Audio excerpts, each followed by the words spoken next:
Hello guys.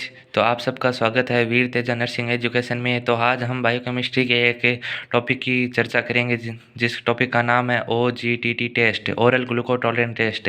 तो इसमें हम सबसे पहले बात करेंगे this test use to detect that how much amount of glucose are absorb by body tissue. इसका हिंदी में बता देता हूँ।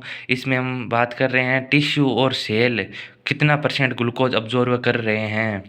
नेक्स्ट पॉइंट की बात करेंगे, it is use to detect diabetes mellitus and related something other disease. इसमें हम इस टेस्ट में हम डायबिटीज़ मेलाइटस और अदर डिजीज के बारे में पता लगा सकते हैं। नेक्स्ट पॉइंट की बात करेंगे, this test can only done in fasting condition. यह टेस्ट केवल फास्टिंग कंडीशन में अवेलेबल होता है। नेक्स्ट हम बात करेंगे OGTT टेस्ट प्रिपरेशन।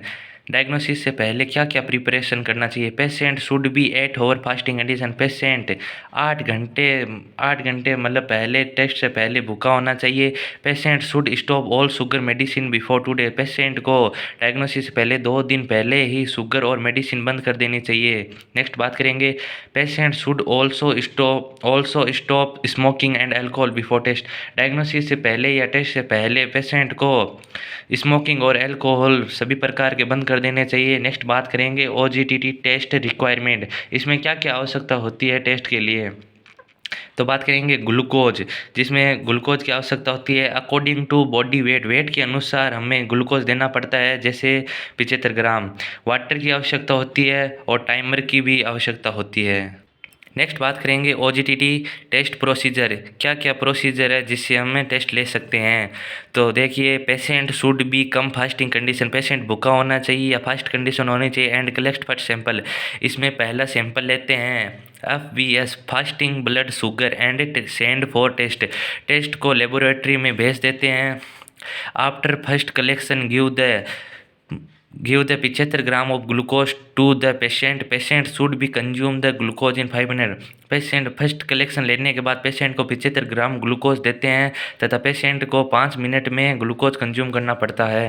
नेक्स्ट बात करेंगे, now second sample GTT2 should be collect after 2 hour. Patient को 75 ग्राम ग्लूकोज देने के बाद 2 घंटे बाद हम सेकेंड सैंपल लेंगे। नेक्स्ट बात करेंगे इसकी रेंज, ग्लूकोज की क्या क्या रेंज होनी चाहिए।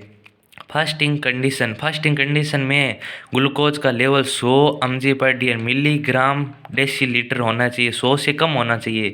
तथा 75 ग्राम ग्लूकोज देने के बाद 126 mg/dl। इससे अगर ज़्यादा होता है तो डायबिटीज़ मेलाइटस हो जाता है। नेक्स्ट बात करेंगे आफ्टर टेकिंग ग्लूकोज को टेक करने के बाद 140 mg/dl। अगर पेशेंट का ग्लूकोज लेवल 140 mg/dl से कम है तो पेशेंट एकदम स्वस्थ है। एंड इन डायबिटीज इंक्रीज, अगर मोर देन 150 या 150 mg/dl से ज़्यादा है तो पेशेंट डायबिटीज़ मेलाइटस